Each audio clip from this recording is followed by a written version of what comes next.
Hi there YouTube, Extreme Trains here. To complete the core character cast of the Thomas and Friends AEG series, we need Sandy. And I've heard a lot of things about how she integrates with Carly's hook, and seen some interesting kind of commentary about, you know, her function in the story and that kind of thing. But finally, Sandy the rail speeder, the smallest so far of the push-along metal engines, is here.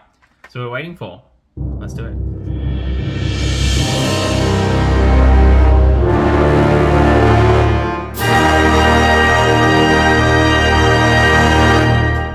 Okay, so here is our Thomas and Friends metal engine push-along Sandy the rail speeder. So, you know, we can get everyone's name right except Carly, crane vehicle, apparently.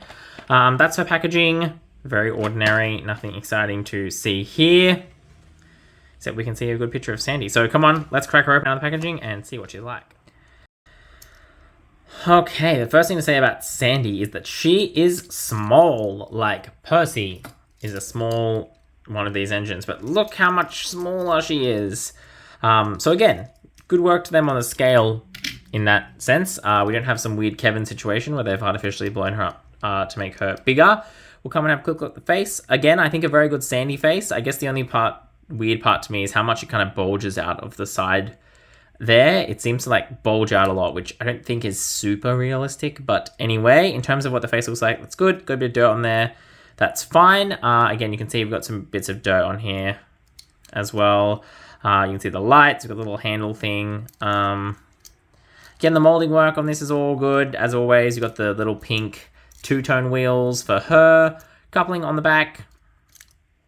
Sandy on the front there. And then we've got this interesting situation on the front. So there's kind of two configurations of this. So it kind of is ported into a coupling hole, so you kind of get a bit of up and down motion, but you don't get anything else. So I thought this might twist or something, but it doesn't really move the little bucket. But what you can do is pop the bucket off, so it just pegs on like that across these little nubby bits, and you get left with her little claw that she uses in the show.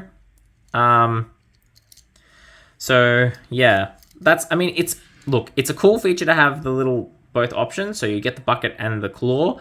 But disappointing that there isn't more articulation, especially in the bucket. Like if I'm a kid, I want to be able to like scoop something up and throw it around, but she can't really do that. She can kind of drive around like this and have it kind of wiggle there, but there's no real ability for her to scoop anything, not properly anyway. So that's unfortunate missed opportunity. But in terms of the detailing and the design and the coloration and, you know, the likeness of the show, this is pretty perfect, I'm going to say. Obviously, the handle is a bit artificial and a bit weird, and that's because, as was explained on my Carly video, apparently this can happen. Yep, there you go.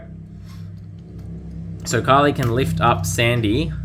The problem is she doesn't have enough, as I kind of explained in my other video, there's kind of two positions that Carly's crane arm can click into, but it doesn't have enough friction to hold her actual up, so she will just drop down if you don't hold it up like that. So that's a bit unfortunate from a play perspective. I mean, good that that can happen, so you can do the whole like whee. But from a practical perspective, yes, you see she kind of drags along the ground because unless you kind of like hold this down and then move it around, it doesn't work that well. So cool idea.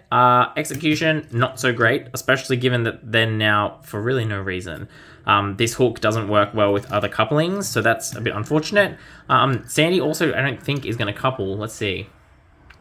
Try and take this off. To an engine, will she couple? No. No, there's no way that's going to couple with anything, which is unfortunate. So she can't even couple something with her little front grabber hand. It doesn't open. I'm just trying to see. Oh, no, that's a lie. It does.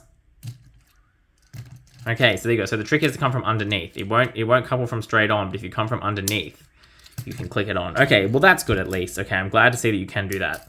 Don't know if you're supposed to do that. Don't know if it's going to break the little clip thing, but you know, that's okay. Okay, well that's good. That's better. So that's definitely some more play value there. So that's what Sandy is like.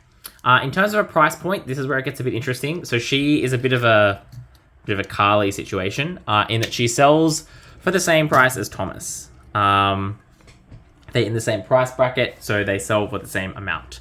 So in Australia, that's about $7. I think I paid $6 for Sandy. I have a feeling I got her on special. But obviously then I had to pay for her to get shipped here because I have not seen her in any stores in Australia in real life. It seems like the stores in Australia got one shipment of these, and then as soon as they sold out, which they did very, very quickly, then they were all gone. So yeah, whether you think she's worth the same price as Thomas, again, the answer is probably not, but I can understand from a price perspective and a class perspective that, you know, if I'm Target, I don't want to buy, like, you know, the box of $7 Thomas toys and the box of $12 Thomas toys and the box of Sandy toys. You know, that's not how they do these. They sell them by a case, and in the case you get a mixed assortment of different engines. So I can understand from like trying to sell this to retailers, you don't want to have lots of different price points. That makes it hard for them to put in their systems, hard for them to do stock inventory. You want to make it really easy. So I can see why they've done that, and they really, I think, you know, have gone to the effort of putting in lots of detail. You know, you do have, for example, you know, and it's probably not clear, but there is like a, you know, a different bit of paint lining around all of her windows, and she does have quite a lot of print. So I really think they have used the whole budget they've got to make this a very, very detailed toy. And they didn't have to do this with the claw. I think that's a nice bonus, which wasn't necessary. So I think they've tried to make up the value from a play perspective and from a design perspective. But at the end of the day, you know, obviously you get a lot more metal for your dollars if you buy a Thomas versus if you buy a Sandy, and unfortunately I can't make that decision for you. That said, that's my thoughts on the Sandy. I think a good little collection to the line, but the play feature with Carly doesn't work that well, and obviously she's very, very small, which is accurate to the show, but also means, you know, the price you pay is maybe a bit inflated. But otherwise, that's all my thoughts on this one. I hope you enjoyed the review. I'm super keen to see your comments and stuff below as always. Thanks very much for watching, and that's all we've got time for. Extreme Trains.